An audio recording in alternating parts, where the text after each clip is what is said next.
Salut à tous, c'est Shamanic Whale et ce soir on se retrouve pour un nouveau podcast dans lequel on va parler de la mort.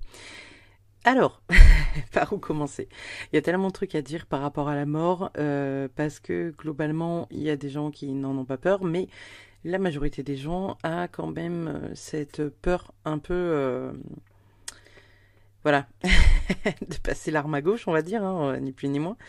Euh, c'est un questionnement qui est totalement humain, c'est quelque chose qui nous travaille puisqu'on fait partie des seules espèces qui savent quasiment dès leur début que tôt ou tard la mort viendra toquer à la porte, puisqu'en fait on a souvent la croyance de se dire que on peut décéder que vieux, mais c'est pas le cas parce que voilà un accident de voiture ou voilà un accident de vie tout court, une maladie un peu foudroyante, fulgurante.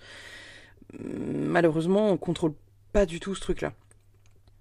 Faut savoir que c'est totalement humain de penser comme ça et de croire comme ça, puisque c'est quelque chose dont on a conscience en fait en tant qu'humain que tôt ou tard, notre vie va s'arrêter. Alors, moi, la question que je me suis posée pour faire ce podcast-là, c'est voilà, est-ce que c'est légitime d'avoir peur de la mort, puisque globalement, techniquement, on ne meurt qu'une seule fois. Et puis il y en a d'autres qui meurent et puis qui reviennent à la vie, puisque, comme vous le savez peut-être, il existe des petits trucs qu'on appelle, vous savez, les morts là. Alors je sais plus, je sais plus c'est quoi le diminutif précis de ces trucs-là, mais vous savez, c'est quand on meurt quelques instants et qu'on est réanimé derrière. Et il y a énormément de gens qui ont fait en fait des comment dire, c'est la mort imminente, c'est ça. Pardonnez, ça me revient, ça me revient entre temps. La meuf, j'ai deux conversations entre mon cerveau gauche et mon cerveau droit. Il y a énormément de gens du coup qui ont fait des morts imminentes et qui en parlent très ouvertement en disant que voilà ils ont vécu tel truc de telle manière. Et il faut savoir que dans certaines salles dans lesquelles du coup il y a de la réa, les salles de réanimation de certains hôpitaux sont équipées de petits trucs qu'ils laissent sur les armoires pour voir si, lorsque les patients s'en vont, s'ils arrivent à voir, comme ils le disent généralement, ils voient leur corps du dessus et puis leur âme se soulève, se soulève en fait pour s'envoler. Et généralement, ils arrivent à constater que sur les armoires, il y a caché des petits objets. Alors des fois c'est des peluches, ça peut être un cube de Rubik's Cube ou une balle rebondissante, des trucs comme ça. Et le corps médical, dans certains hôpitaux, parce que c'est pas le cas de tous, change ces accessoires-là pour essayer de déceler les dessous en fait de la mort. Et c'est assez étonnant parce que il y a quand même une bonne majorité des humains qui ne croient pas en la vie après la vie. Moi, je l'appelle comme ça parce que c'est. Il y en a d'autres qui l'appellent la vie après la mort, mais moi, je l'appelle la vie après la vie. Parce que généralement, ça dépend de la croyance dans laquelle vous avez grandi, ça dépend de la croyance de vos parents et ça dépend de ce que vous avez entendu un peu tout au long de votre jeunesse par rapport à ça. Et ça rejoint un peu du coup le podcast que j'ai fait sur les émotions qui est de l'ordre de vous avez grandi dans un foyer qui vous a mis ça en tête et du coup vous avez eu du mal en fait à changer de direction concernant votre avis sur ce sujet-là. Alors évidemment, ça dépend de ce que vous entendez depuis que vous êtes petit, parce qu'il y a des gens qui vont vous dire que eux ils croient en un autre chose. Il y en a qui vous disent non, il y a rien avant, il y a rien après. Pour eux, l'incarnation multiple de l'âme sur des vies, de posséder des vies antérieures, d'avoir des choses à résoudre dans cette vie-là et que après cette vie-là on en aura une autre. Oh voilà. Pour eux, c'est waouh, c'est lunaire. On est en train de débattre d'un truc où pour eux c'est inenvisageable parce que c'est pas quelque chose techniquement qui est prouvé scientifiquement. Il y en a qui s'arrêtent à cette étude scientifique, mais en même temps, on n'a pas forcément les moyens réels de démontrer tout ça précisément et nettement. Mais par contre, il y a quand même tous ces gens qui ont fait des... Alors je sais plus si c'est des EMI, mais du coup les trucs de mort imminent là.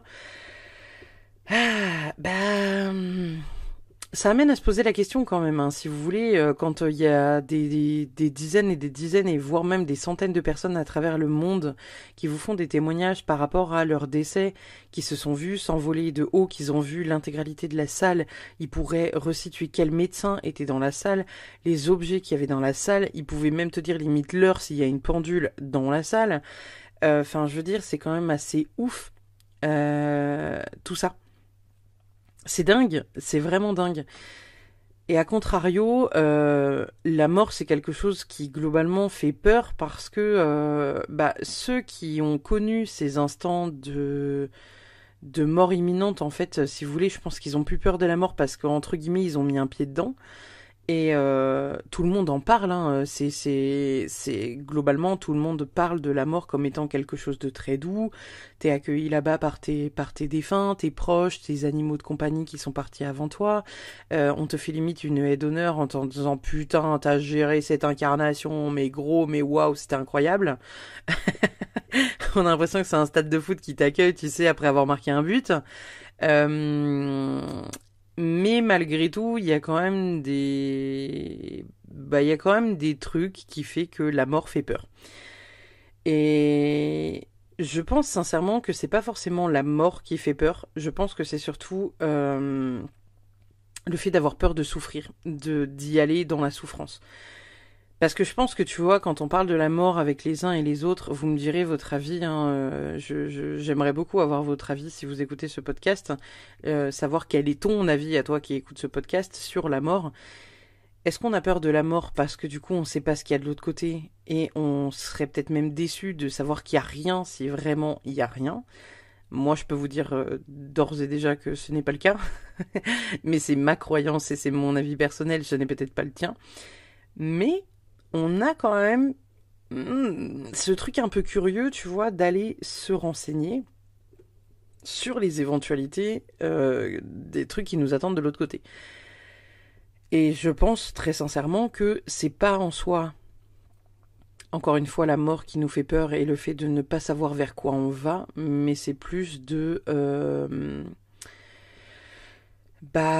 quitter nos proches et surtout d'y aller dans la souffrance. Parce que on est d'accord pour dire que demain, si vous devez aller vous coucher et ne plus jamais vous réveiller, vous serez mort dans votre sommeil. A priori, vous n'aurez pas souffert et on se souhaite tous une mort comme ça. On est d'accord, hein. Tous, on est d'accord. Si on commence à parler des morts un peu atroces, globalement, les gens vont majoritairement citer genre la noyade ou les flammes, alors que pour le coup, c'est pas ce qu'il y a de plus... ça fait peur, dit comme ça, mais c'est pas ce qu'il y a de plus... C'est pas ce qu'il y a de plus agressif en fait. Faut savoir que globalement, les feux, vous allez être intoxiqué au monoxyde de carbone, donc vous allez vous évanouir avant d'être brûlé, donc a priori vous n'allez pas sentir grand chose. Et c'est un peu pareil dans le cas de la noyade. Enfin, vous allez essayer de vous débattre sur le fait d'essayer de remonter à la surface, à moins que vous soyez en train de nager, par exemple dans l'océan, et que vous vous épuisiez, et que vous finissez en fait par vous laisser dériver et par couler. Et c'est un peu comme le feu, vous allez finir par tomber, vous évanouir dans les pommes avant de mourir noyé. Je le sais parce que j'ai fait de la natation. La meuf, elle raconte sa vie. J'ai fait de la natation. Il faut savoir que au lycée, donc il y avait des compètes de natation. On pouvait choisir du coup ce sport-là pour augmenter nos points, pour passer notre bac. Il faut savoir que comme j'étais une nageuse, j'ai passé cette épreuve-là. Et il y avait des épreuves à valider où du coup tu avais plus de points. Parmi les épreuves à valider, c'était faire l'aller-retour de la piscine, donc qui sont des piscines de compétition. Hein. On parle pas de ta piscine de chez tes grands-parents qui fait 10 mètres de long. Sous l'eau. Donc tu plongeais, tu nageais sous l'eau, tu faisais un demi-tour et tu revenais. Et en fait, si tu avais réussi à faire l'aller-retour de la piscine en étant sous l'eau sans remonter à la surface, tu gagnais des points. En soi, ça paraît comme ça d'être un jeu con, hein, on est d'accord, c'est pas c'est pas ultra sain. Là maintenant avec le recul, je me dis quand même c'est vachement con, tu vois, pour gagner des points et puis t'as Les ados, ils sont tout aussi cons, tu vois, ils sont tellement dans ce truc de compétition de vouloir essayer de gagner des points que du coup, ils sont prêts limite à se noyer pour gagner des points, pour passer leur bac de manière plus aisée, quoi. Arrêtez de faire ça, c'est complètement con. Et faut savoir que du coup, j'avais réussi ce défi-là, sauf que quand j'étais arrivée au bout de la piscine, j'étais vraiment à saturation de ce que j'étais en capacité au niveau pulmonaire. Et du coup, j'ai ressorti la tête de justesse et où j'ai pris une énorme bouffée d'air. Et en fait, mon corps s'est mis à couler parce que je me suis retrouvée dans ce truc de manque d'oxygène en fait au niveau du cerveau, quoi. Et comme j'étais pas loin du bord, c'est mes mains qui ont rattrapé en fait le bord. Et c'est parce que mes mains ont rattrapé le bord que je me suis relevée et que je suis sortie la tête de l'eau. Et j'avais déjà la tête qui tournait, etc. J'ai repris ma respiration à ce moment-là. J'ai pu sortir de la piscine après quelques minutes à reprendre mon souffle. Mais voilà, ça fait partie des trucs qui sont pas des morts entre guillemets violentes. C'est juste que nous, on s'en fait un truc de ouf en fait, alors qu'au final, voilà, est-ce que c'est moi, techniquement, je préfère mourir noyé que de mourir de 47 coups de couteau, si vous voulez, hein. On n'est pas sur un truc qui fait super plaisir, qui fait super du bien. Tu te vides de ton sang, tu as la douleur, ça dure plusieurs minutes. Enfin, vous voyez le bail, comme de mourir d'une balle, si vous voulez. Autant une balle dans la tête, tu dis, bon, a priori, c'est rapide, même si t'en as pas envie. Mais un truc, tu vois, qui te touche une artère et où t'es en train de te vider de ton sang et en train de crever littéralement de douleur, non, non, non, tu vois, on préfère mourir dans son sommeil. Lorsque j'étais au lycée, donc pour ceux qui ne savent pas, j'ai fait un bac L, donc je crois que ça n'existe plus maintenant, mais c'est les bacs littéraires qui sont orientés vers la littérature, la lecture, et du coup, en terminale, on fait 8 heures de philo par semaine. Et faut savoir que quand je suis arrivée en terminale dans le lycée dans lequel j'étais, je passe donc à ce qu'on appelle la vie scolaire et les surveillants étaient en train de parler de ma prof de philo. Donc je les entends citer son nom et ils expliquaient que cette prof de philo était complètement barjot. Et il la surnommait le dragon. Donc déjà, autant vous dire que quand tu te pointes à la vie scolaire pour demander des infos et que t'as une info qui t'arrive dans la gueule en mode ouais, cette prof-là, elle est totalement timbrée, hein, en plus, putain, mais c'est un dragon. Bon, on va pas se cacher, c'est pas le truc où tu dis ouais, ça a l'air chill, ça a l'air sympa, vraiment, j'ai envie d'y aller, j'ai envie de m'investir cette année dans cette matière là, ça, waouh. Il s'avère que j'avais cours de philosophie 2 heures après. Et du coup, en me pointant dans la salle de philo, je vois la tête du dragon dont on parlait à la vie scolaire quelques heures plus tôt. Je m'assois, la prof se présente, écrit son nom sur le tableau, et le premier truc qu'elle fait, c'est nous enfermer à clé dans la salle de classe. Donc là, il y a des élèves qui se révoltent en disant non mais attendez madame, s'il y a un problème, nanana, les surveillants qui vont faire l'appel, qui vont passer pour récupérer le papier d'appel, nanana, vous vous rendez pas compte, donc ça commence à un peu gueuler. Et là, elle tape du poing, elle tape du poing sur la table et elle dit genre les surveillants ils m'emmerdent, à chaque fois ils viennent déranger mon cours. Je suis en train de parler de choses importantes et en gros on vient me faire chier pour récupérer un billet d'appel pour savoir si en gros des petits cons dans vos genres sont bienvenus et sont bien présents lors de mon cours. Est-ce qu'on s'en foutrait pas un peu? Donc là déjà moi je me dis genre ok d'accord, elle c'est belle ambiance.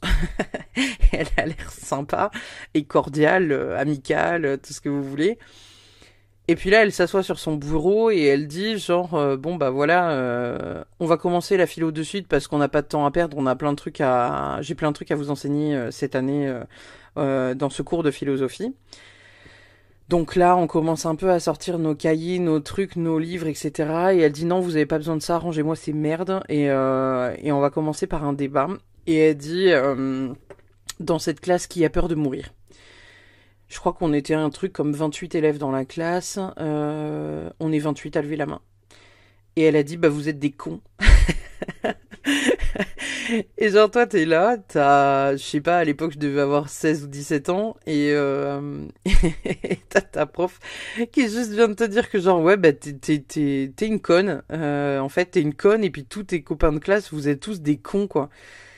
Et, euh, et là, du coup, tu sais, bah voilà, en fait, les mêmes élèves qui s'étaient révoltés sur le «Mais madame, vous avez pas le droit de fermer la porte», se révoltent sur «Non, mais madame, comment vous nous traitez, nanana, si c'est ça l'éducation, je vais me référer à l'éducation nationale, la directrice».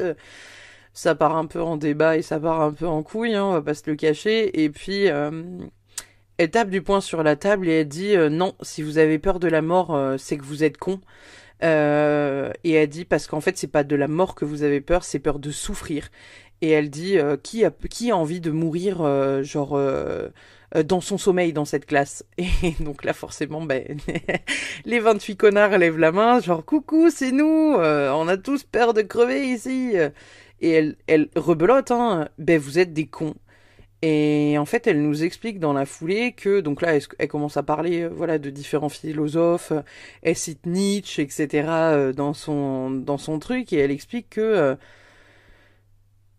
majoritairement, les gens ont peur de souffrir. Et en fait, elle a dit la phrase qui m'a fait, je pense, le plus réfléchir de toute ma vie. Parce que dans sa réflexion, elle t'amène le truc où elle te dit si t'as peur de mourir, t'es con. Et si t'as peur de souffrir juste avant de mourir, eh ben t'es con. Dans le sens où c'est humain d'avoir peur de souffrir parce que personne n'aime ça, à moins d'être un peu sadomaso sur les bords. Mais, parce qu'il y a un mais, elle t'explique que c'est tes derniers instants sur Terre et autant les vivre intensément. Et en fait, au moment où elle dit ça, moi je la regarde en mode putain, elle est aussi géniale que cintrée en fait. Je me dis, elle est vraiment genre, il y a un truc, je sais pas, il y a un truc qui est pas fini chez elle, mais à la fois je me dis waouh, c'est un truc, c'est lunaire en fait, c'est lunaire. Je me dis déjà la meuf, elle nous enferme dans la pièce parce qu'elle a pas envie que les pions viennent relever les papiers d'appel. Dans la foulée, elle nous gueule dessus comme du poisson pourri. Elle nous dit à plusieurs reprises qu'on est complètement débile. Et tout ça pour nous lâcher à la fin. Hein, en gros, vous êtes des gros cons si vous avez peur de souffrir parce qu'en même temps, vous êtes en train de vivre vos derniers instants sur Terre. Donc, est-ce que vaut pas mieux les passer dans la souffrance? Et toi, t'es là, tu fais. Euh, ouais, c'est conceptuel, mais pourquoi pas? Et en fait, c'est effectivement ce truc-là qui, moi, m'a fait réfléchir pendant des années, c'est qu'en fait, il y a énormément de choses qu'on ne souhaite pas s'infliger dans notre vie par peur de souffrir. Et on a peur d'infliger d'autres trucs aux gens par peur de les faire souffrir. Mais du coup, c'est globalement des décisions qui sont contre notre gré parce que on va pas quitter quelqu'un avec qui on est par peur de faire souffrir la personne. On va pas, par exemple, il y a plein de gens qui adoreraient se faire tatouer ou percer mais qui n'y vont pas parce qu'ils ont peur d'avoir mal. Euh, Et du coup, on s'empêche de faire des choses juste par peur de souffrir, que ce soit de notre propre regard ou du regard des autres. Et en fait, ça a fait amener cette réflexion-là lorsqu'elle a dit ça, ou parce qu'en fait, moi, je me suis posé la question et je me suis dit, mais en fait, on souffre toute notre vie. On souffre toute notre vie parce que bah, tout au long de notre vie, il y a des trucs pas cool qui arrivent, avec plus ou moins de déception, avec plus ou moins de violence parfois dans la vie. Et en fait, bah il y a ce truc qui fait que bah pour nos derniers instants, en fait, on aimerait avoir de la sérénité, la paix et puis partir sereinement en fait sans avoir voilà de douleur, sans être plié dans la souffrance, sans perdre la boule et de plus souvenir qui est-ce qu'on a en face de nous. Euh, on aimerait pouvoir rattraper une tasse de thé sans avoir Parkinson et sans se renverser une tasse d'eau bouillante sur les genoux. Euh, on aimerait pouvoir ne pas se faire écraser par une voiture juste parce qu'on n'a pas vu si le feu était vert ou était rouge parce qu'on a des problèmes de vue. Et c'est des trucs qui sont humains et qui sont normaux. Et vous n'avez pas de grain si vous avez peur de souffrir. Si vous avez peur de laisser des gens que vous aimez derrière vous. Techniquement, vous vous en foutez parce que vous êtes mort, mais c'est ceux qui restent pour qui c'est compliqué. Et en fait, il y a tout ce débat autour de la mort parce que généralement, on a la sensation qu'en fait on voit le truc arriver. Et moi je me souviens avoir eu une conversation avec mon grand-père paternel. Euh, Parce que récemment, je suis montée dans la ville là où ils sont et on a parlé de ça. Et je sais pas pourquoi ça a fait un peu un débat autour de la table parce que alors mes anciens, donc que ce soit, c'était pas mes grands-parents, mais c'était plutôt mes grands-tantes et grands-oncles qui me demandaient qui était ma fille. Parce qu'il y avait ma fille qui était assise à côté de moi, il y avait mon neveu de l'autre côté avec ma sœur, et en fait, il y a ma grande-tante qui m'a dit, mais la petite là, elle est à qui? Et je dis, ben, c'est ma fille. Et ils disent, mais le petit là, il est à qui? Je dis, ben, c'est le fils de ma sœur. Ah, d'accord. Ah non, mais... Ah ouais, mais quand on les voit... Et en fait, ils ont eu ce truc où ils ont conscientisé en voyant nos enfants que ils voyaient en fait en nos enfants nous, quand on était enfants, nous. Et ils ont eu du mal à percuter que on avait une trentaine d'années, qu'on avait des enfants qui étaient en bas âge parce que nos enfants ont 3 et 5 ans. Et en fait, ils ont vraiment eu de la difficulté à se dire ouah, putain, les deux là qui ont 30 ans, on les ont connus, enfin on les a connus quand elles étaient bébés, parce qu'on leur a limite torché le cul quand elles avaient encore des couches. On les a vues à 5 ans, 10 ans, 15 ans, 20 ans, et là elles ont 30 ans. Et en fait, ils ont eu ce truc de se dire putain, mais du coup, si vous avez 30 ans, nous on a bientôt 80 ans, et en fait, ils avaient du mal à passer ce cap. Et d'un coup d'un seul, il y a eu une émotion autour de la table où on les a tous vus avoir les yeux chargés de larmes parce qu'ils ont tous percuté que putain, ils passaient le cap des 80 ans et qu'en gros, pour eux, passer le cap des 80 ans, bah en gros, ça sent le sapin, quoi. Je vous dis ça comme ça en rigolant parce que c'est souvent eux ce qu'ils disent, hein, c'est l'expression qu'ils emploient, ça sent le sapin, c'est ça sent le cercueil en fait, hein, tout simplement. Et si vous voulez, c'était super émouvant parce que nous, de notre point de vue, on s'est dit putain la vache, c'est-à-dire que eux, dans leur tête, il y a cette espèce d'échéance qui te rapproche, tu vois, de la mort et où tu te dis putain, passé un certain âge, ça peut venir toquer à ta porte demain en mode eh salut, coucou, bah t'as plus rien à foutre sur terre en fait, je t'embarque, prends tes clics et tes claques, enfin emmène pas trop de choses parce que on voyage pas encombré, tu vois, mais et puis t'es parti pour le grand voyage quoi. Et si vous voulez, c'est un truc où au départ je me suis dit putain la vache, j'avais pas ce point de vue, j'avais pas ce point de vue parce que en fait quand t'es jeune, on a souvent ce truc un peu insouciant, vous voyez, où les gamins, je sais pas, je pense, je dirais avant, je sais pas, je dirais peut-être avant 7 8 ans, ils arrivent pas réellement à conscientiser ce qu'est réellement la mort. Ils la vivent parce que voilà, ils perdent des animaux de compagnie. Vous allez perdre, je sais pas, vos grands-parents ou parfois même vos parents et parfois un frère, une sœur. Donc ça, c'est vraiment moins cool quand les gens partent jeunes. Et en fait, ils arrivent pas forcément à comprendre parce que pour eux, c'est lunaire de leur dire, bah ouais, mais on le reverra ou on la reverra plus jamais. Et en fait, ils conscientisent réellement ce truc-là quand ils sont un peu plus âgés, aux alentours des 10 ans, un peu avant. Et d'ailleurs, il y a justement une peur qui se crée chez eux parce que quand ils comprennent réellement l'impact que ça a dans leur vie, la mort de quelqu'un ou d'un animal, en fait, ils comprennent que voilà, c'est pour toujours. Et il y a pas de machine arrière. On peut pas, on les reverra plus en fait. On les reverra plus. Et il y a ce truc d'innocence où voilà, jusqu'à cet âge-là, on comprend pas le concept de la mort. Et même quand on a 30 piges, on n'arrive pas à comprendre que ça peut nous arriver du jour au lendemain.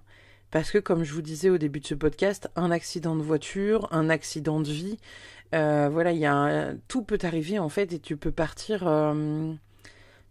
aussi bien à 30 ans qu'à 50, qu'à 10 ans, parce qu'il y a des gamins qui partent à 10 ans, il y a des bébés qui ont eu quelques heures de souffle de vie et qui sont décédés avant même d'avoir pu ouvrir réellement les yeux. Il y a des bébés qui décèdent dans le ventre de leur mère et qui n'ont même pas eu le temps d'avoir leur premier souffle. Et pour l'humain, en fait, c'est pas juste. C'est pas juste parce qu'on part du principe que il y a un truc chronologique où les anciens partent avant les plus jeunes. Et les anciens ne doivent pas voir partir ni leurs enfants, ni leurs petits-enfants, parce que ce n'est pas juste. Et ça, c'est quelque chose qui est très ancré d'une manière générale dans le système humain, parce que les animaux, eux, ils s'en foutent. C'est eux, la notion de mort, je crois qu'elle n'est pas présente chez les animaux, c'est juste qu'ils la sentent au moment où elle est là. C'est-à-dire que c'est vraiment ultra instinctif et c'est vraiment du one-shot dernier moment. C'est limite au moment où la balle du chasseur elle est en train d'atteindre le flanc de la biche, elle conscientise à ce moment-là que c'est sa dernière minute, quoi. Mais pas avant. C'est-à-dire qu'eux, ils traversent la route, ils sont pas du tout en mode oh, bah au pire je me fais taper par une bagnole et je crève sur le bord de la route, quoi. Ils sont pas du tout dans ce truc-là, si vous voulez. C'est pas. C'est très humain en fait. C'est très humain d'avoir peur de la mort. C'est très humain de comprendre ce que c'est la mort et c'est quelque chose qui est compliqué et qui amène à énormément de réflexion, qui amène à énormément de mise en place indirectement dans la vie parce qu'il y a des trucs sur lesquels on prévoit en permanence. On est tout le temps en train de prévoir. Tout le temps. Il y a des trucs où on se dit... alors il y a des gens qui vivent dans l'insouciance totale et complète, mais il y a d'autres gens qui sont à 30 ans en train de faire ils sont déjà en train de faire des testaments ou des courriers en disant que ils aimeraient bien qu'on lègue ça à leurs enfants, que si il leur arrivait quelque chose, ils aimeraient ça pour leurs enfants. Et il n'y a pas du tout cette notion... dans d'autres espèces, en fait. A priori, l'humain est le seul à être aussi prévoyant autour de la mort. Alors après, comme je vous disais, je pense que la mort, globalement, fait peur parce que, majoritairement, on ne sait pas ce qu'il y a de l'autre côté parce qu'on n'y a jamais foutu les pieds, mais en même temps, ça fait peur comme quand tu épouses quelqu'un et que potentiellement tu fais des enfants avec, parce que tu sais pas non plus ce qui t'arrive après, tu vois. Sauf que là, généralement, t'as pas quelqu'un qui peut te donner son avis. Pas comme les enfants, tu vois, où tu vas tomber sur des potes qui vont avoir eu des enfants avant toi et qui vont te dire genre, ah ouais, ah non, c'est cool, hein, mais bon, je dors peu, mais c'est cool. Généralement, bon, la mort, voilà. Il y a très peu de chances que le mec revienne en disant, non, mais c'était génial, vraiment. Je me suis éclaté. C'est pas possible. A priori, enfin voilà, à part les mecs qui font les morts imminentes, a priori, ce n'est pas le cas. Mais à côté de ça, voilà, il y a ce truc de, je pense plus peur de souffrir que peur de la mort. À partir du moment où déjà vous changez votre vision de la mort, vous changez énormément votre schéma de pensée. C'est-à-dire que si vous partiez du principe que quoi qu'il arrive, vous allez mourir un jour, c'est un fait, puisque vous vous êtes incarné sur cette terre et que vous êtes vivant. Donc quoi qu'il arrive, on n'est pas éternel, et tôt ou tard, vous avez la possibilité de partir avant vos enfants, ou vous avez la possibilité de voir partir des êtres qui vous sont chers. Moi, je pars du principe, généralement, quand il y a ce truc de mort, on part du principe qu'il faut faire un deuil.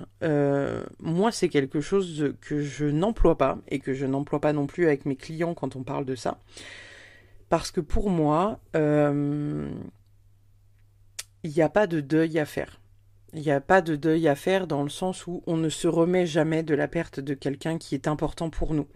On apprend à vivre avec, on apprend à s'organiser différemment. C'est un fait en fait. On a de la difficulté à vraiment réussir à vivre sans la personne qui nous a accompagnés et à qui on tenait de manière très intense. Ça se dit. On va partir du principe que ça se dit très intensément. Mais si vous voulez, il y a vraiment, encore une fois, par rapport à la mort, il faut comprendre que majoritairement ça fait partie de la vie, que l'un ne va pas sans l'autre. On dit souvent que quand il y en a un qui part, il y en a un autre qui arrive. Donc ça, c'est dans certaines croyances, et puis même, il y en a qui l'ont vu dans certaines familles. Hein. Généralement, quand on a un qui s'en va, t'en as un autre qui arrive souvent l'année qui suit. c'est des choses qui sont difficiles à accepter en tant qu'humain parce qu'en même temps, on fait partie des races qui ont de la difficulté à évoluer seules. Parce qu'on a besoin des autres pour évoluer, on a besoin d'avoir de la communication, on s'attache aux gens. Le deuil, vous le vivez, enfin le deuil, la perte de quelqu'un, vous le vivez mieux si vous conscientisez tout ça et surtout si vous n'avez pas de... de comment dire. Je peux même pas dire ça parce que c'est même pas une réalité, mais en fait, à partir du moment où vous commencez à travailler sur vous, où vous commencez à lâcher prise, où vous comprenez que, quoi qu'il arrive, les autres ne vous appartiennent pas, qu'ils ne vous doivent rien du tout, et que voilà, le jour où ils partent, et ben en fait, ils partent, c'est parce que c'était juste, c'était leur heure de partir, c'était le moment pour eux de partir, et ben en fait, vous voyez les choses autrement.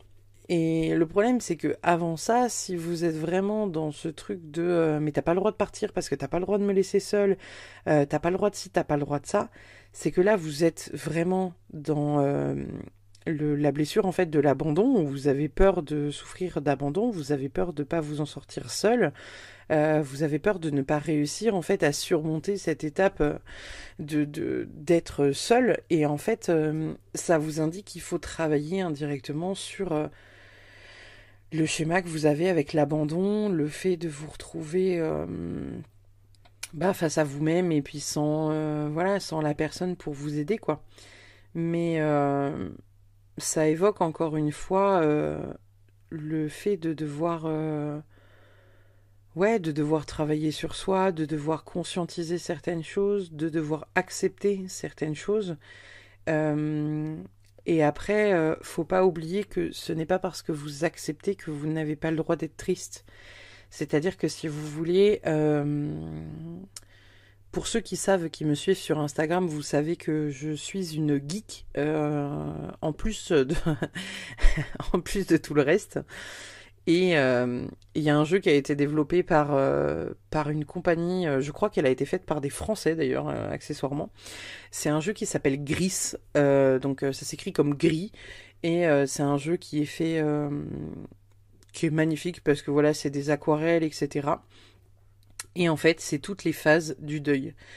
Donc vous allez passer par le déni, vous allez passer par la colère, vous allez passer par ci, par ça, pour finir sur l'acceptation. Donc c'est un jeu qui est magnifique.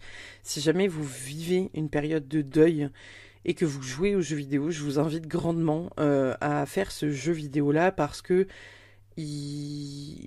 vraiment, il est à l'épreuve des balles. Vraiment, c'est un truc incroyable. J'étais pas dans le deuil quand je l'ai fait et pourtant j'ai pleuré à la fin du jeu tellement je l'ai trouvé magnifique, tellement je l'ai trouvé bien fait.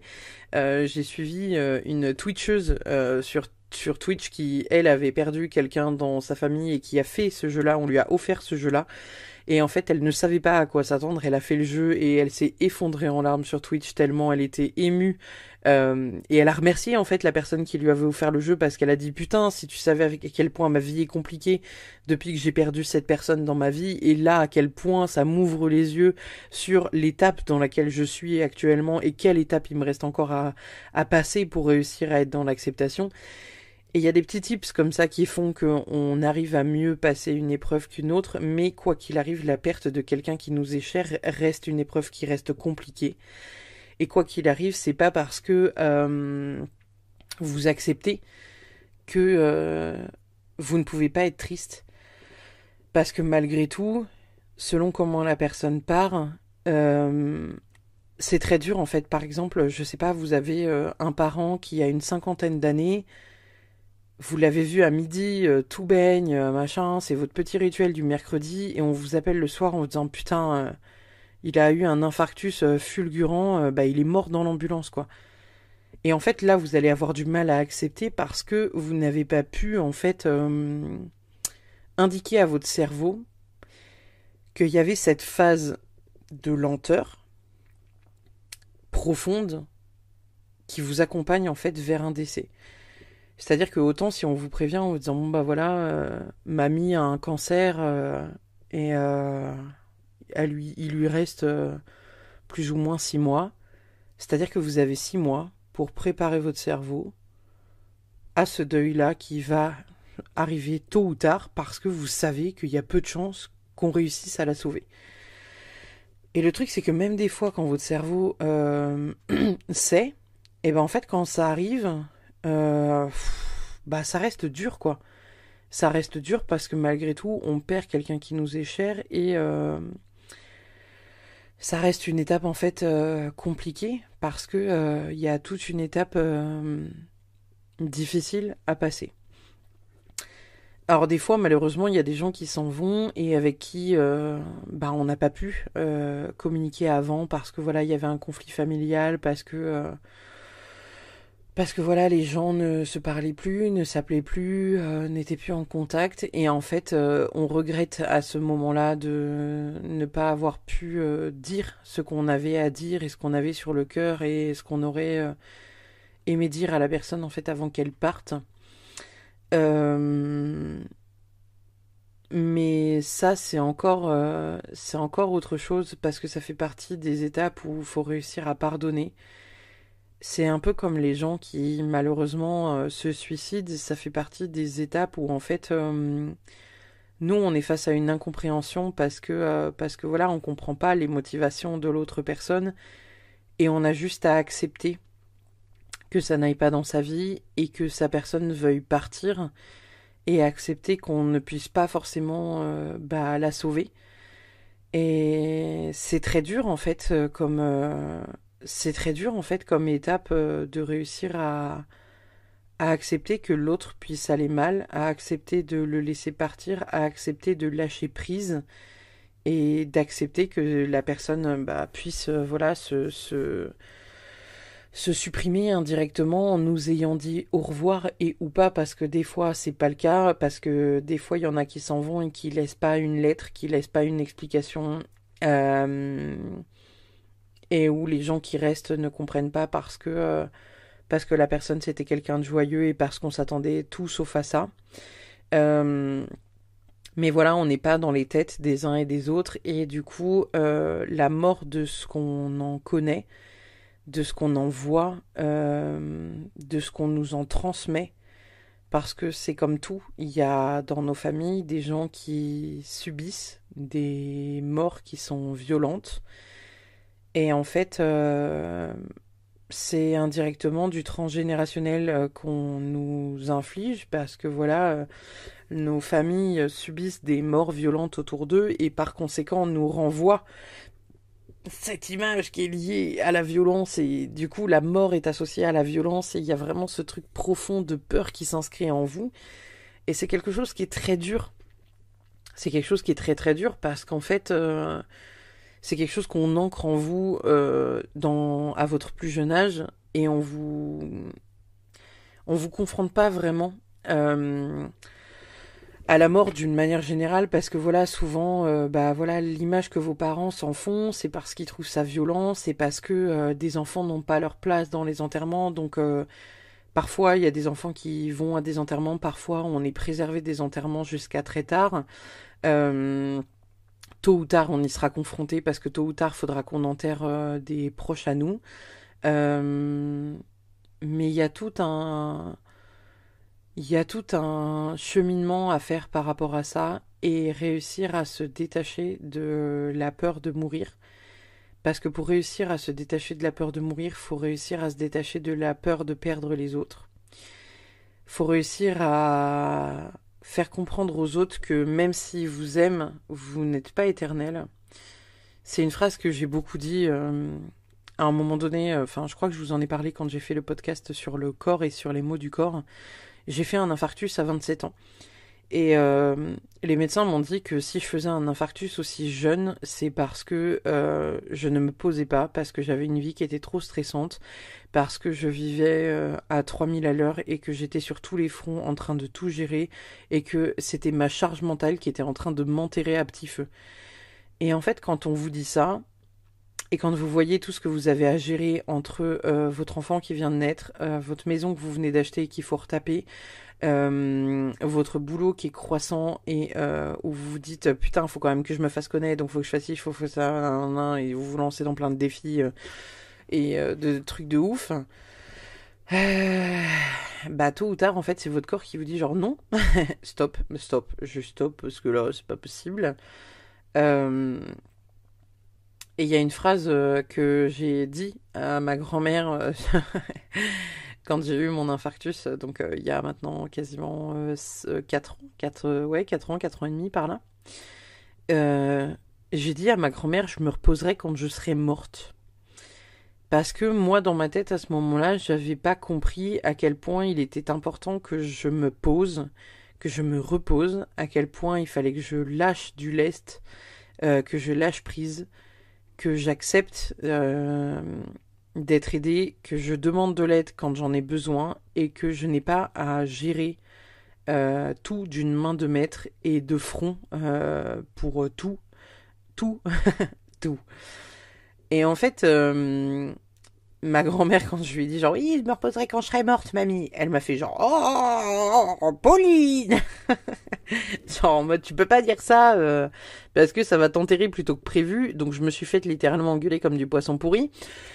Mais euh, c'est évident que je me fais engueuler parce que voilà, parce que ça éveille chez elle la peur de me perdre, parce que ça éveille chez elle le fait que bah, j'ai 27 piges et que à peu de choses près, j'étais enterrée dans l'heure. Donc forcément, il y a ce truc de perte, il y a ce truc d'acceptation, il y a ce truc de souffrance qui vient aussi se poser là. Le mieux à faire, c'est d'essayer de comprendre pourquoi est-ce qu'on a peur de mourir. Est-ce que c'est parce que vous vous faites une idée de la mort qui est terrible? Est-ce que c'est parce qu'on consomme trop de films, de séries policières, de Netflix et même d'informations, hein, parce que quand on voit des fois les infos dans le JT, bah au secours quoi, c'est clairement des fois il y a des trucs où tu te dis non mais enfin on va tous se pendre en fait, on va laisser l'humanité là dans l'état dans lequel elle est et puis ciao bambino, on se tire quoi. Parce que moi, je veux pas vivre dans un monde comme ça, et je pense qu'on est nombreux à se l'être dit en mode non mais attendez là c'est la décadence, ça ne va pas du tout. Vers quel monde on va, vers quel monde on laisse, dans quel monde on laisse nos enfants. En fait, on s'est tous posé la question au moins une fois en voyant certaines infos qu'on pouvait voir au journal du 20h. Mais ça semble évident que voilà, ça fait partie en fait de la vie. La mort fait partie de la vie et comme je vous disais, l'un ne va pas sans l'autre. Euh, on a le droit d'avoir peur, on a le droit de ne pas aimer parler de la mort, on n'a pas envie d'y aller forcément parce qu'on a toujours la sensation que qu'on n'a jamais fait assez de choses, qu'on n'a jamais assez accompli de choses. Euh, on n'a pas envie d'y aller parce que généralement on se dit que on a passé une partie de notre vie à être malheureux avec quelqu'un ou dans un métier qui nous plaisait pas. Euh, on n'a pas envie parce que voilà, on a la sensation que ben on le mérite pas, parce qu'on a la sensation que on aimerait vivre encore tant d'années. Euh, Moi, j'ai envie de vous dire que partez du principe que vous pourriez mourir demain, tout comme vous pourriez mourir dans 20 ans, dans 30 ans ou dans 50 ans. Peut-être même dans 100 ans, s'il y en a qui sont chauds pour vivre jusqu'à 130 piges. Euh, Demandez-vous, dans votre vie là actuellement, qu'est-ce que vous regretteriez de ne pas avoir fait si vous deviez mourir là demain, s'il vous restait plus que 24 heures à vivre. Qu'est-ce que vous regretteriez de ne pas avoir fait? Qu'est-ce que vous regretteriez de ne pas avoir mis en place dans votre vie? À côté de quel rêve réalisable êtes-vous passé? euh, Demandez-vous à qui vous n'avez pas dit je t'aime et qui vous n'avez pas serré dans vos bras et qui vous regretteriez de ne pas avoir contacté avant de passer l'arme à gauche. Posez-vous toutes ces questions-là.